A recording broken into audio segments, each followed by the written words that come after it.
పాలు వల్ల కాల్షియం మీరు మిగతా ప్రోటీన్స్ విషయంలో ఇప్పుడు మిగతా సోషల్ మీడియాలో దుష్ప్రచారం జరుగుతూ ఉంది.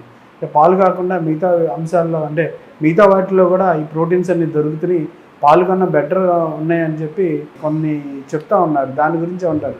ఒకటండి హోల్సమ్ ప్రోటీన్ అంటే ఏంటండి, it's a combination of amino acids. 23 amino acids ఉంటాయి. మిల్క్లో ఒకే అమైనో యాసిడ్ తప్పించి 22 అమైనో యాసిడ్స్ ఫుల్గా దొరుకుతాయి. మీకు ఎగ్లో 23 అమైనో యాసిడ్స్ ఉంటుంది అంటారు.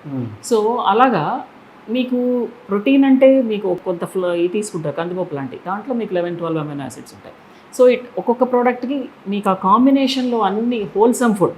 Okay, unless you have allergy to milk. కొంతమందికి ఎందుకు వద్దంటారంటే మిల్క్ ఎలర్జీ ఉంటుంది. ఎలర్జీ ఉన్నప్పుడు ఓకే, డోంట్ టేక్ ఇట్. అప్పుడు వేరే సోర్సెస్ ఎత్తుక్కోండి. Unless you are allergic or మీకు అడల్ట్రేషన్ భయం ఉండి మనం తీసుకునే దాని వల్ల మంచిగా చెడు ఎక్కువ జరుగుతుందని భయం ఉండి అలా ఉంటే తప్పించి why do you want to like deprive yourself అండి. బికాజ్ ఈవెన్ ఎగ్ అయినా అంతే, ఎగ్ అయినా కానీ లైక్ మీరు నాకు ఎప్పుడు అర్థం కాదు, మిల్క్ తీసుకుంటే దాంట్లో ఇంకేదో అయిపోతుంది అంటారు.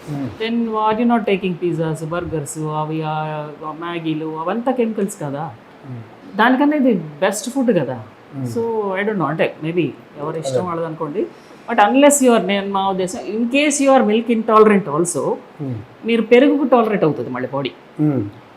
మీరు మిల్క్ తాగితే పడనప్పుడు మీరు పెరుగు మజ్జిగ రూపంలో తీసుకోవచ్చు, ఏం కాదండి, ఏం కాదు. మీరు మిల్క్ని పెరుగు మజ్జిగ రూపంలో తీసుకుంటే హ్యాపీ బాడీ బాగా సెట్. మీకు గట్ బ్యాక్టీరియా ఉంటుందండి పెరుగులో, అండ్ మీకు బయో అవైలబిలిటీ కూడా పెరుగుతుంది. కాల్షియం బయో అవైలబిలిటీ పాల కన్నా పెరుగులో పెరుగుతుంది.